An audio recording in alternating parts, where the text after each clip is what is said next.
elsewhere. It is about election reform, not about the election result. The members of Congress who have brought this challenge are speaking up for their aggrieved constituents, many of whom may have been disenfranchised in this process. This is their only opportunity to have this debate while the country is listening, and it is appropriate to do so. If there were other venues of this caliber, we would have taken that opportunity. But this is the opportunity. We have a responsibility to take advantage of it. The right to vote is the foundation of our democracy. A discussion of that foundation, again, should not be considered frivolous. The right to vote is the foundation of our democracy. A discussion of that foundation, again, should not be considered frivolous. As the Supreme Court noted, no right is more precious in a free country than that of having a voice in the election of those who make the laws under which, as good citizens, we must live. Other rights, even the most basic, are illusory if the right to vote is undermined. I repeat, other rights, even the most basic, are illusory if the right to vote is undermined.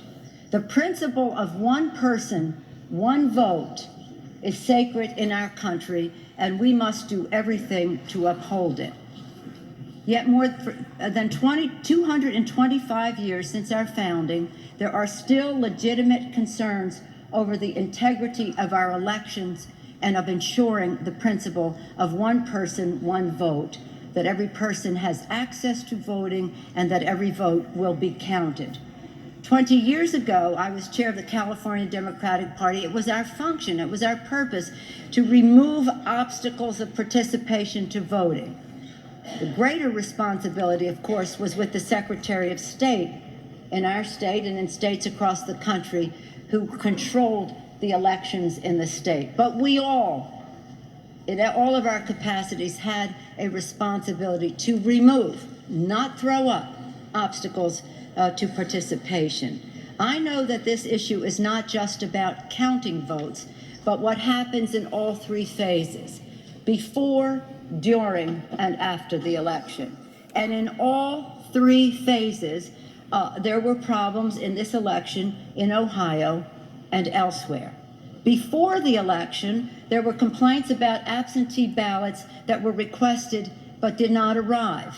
There were reports of registration problems and of improper purging of the voting rolls. And the Ohio Secretary of State made decisions about provisional ballots, partisan poll watchers, and paper requirements for registration forms that some found questionable, leading to widespread confusion and possible disenfranchisement.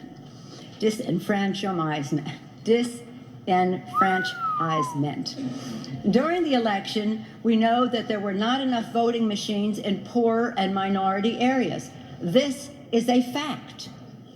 Yet there were sufficient machines in wealthier areas. This led to appallingly long wait times of up to 10 hours in certain places. You can deny it all you want, but it is a matter of public record that this is a fact and that this is wrong. There were credible reports of voter suppression on election day through intimidation and misinformation, and the patchwork use of provisional ballots led to unequal treatment under the law. Unequal treatment under the law, undermining the principle of one person, one vote, and equal protection. As for after the election, the American people must have every confidence that every vote legally cast will be legally counted and accurately counted. But constantly shifting vote tallies in Ohio and malfunctioning electronic machines which may not have paper receipts have led to additional loss of confidence by the public.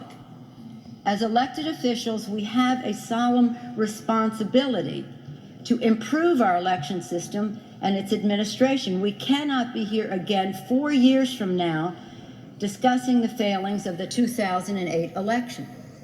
We must work with the Elections Assistance Commission to further reform the election process, and we must pass legislation to improve the Help America Vote Act, including universal standard for provisional ballots and strong verification measures and paper trail. And I want to commend Mr. Ney, the distinguished chairman of the House Administration Committee, for his leadership in helping to pass the HAVA Act, which is really where we are pinning our hopes, Mr. Ney.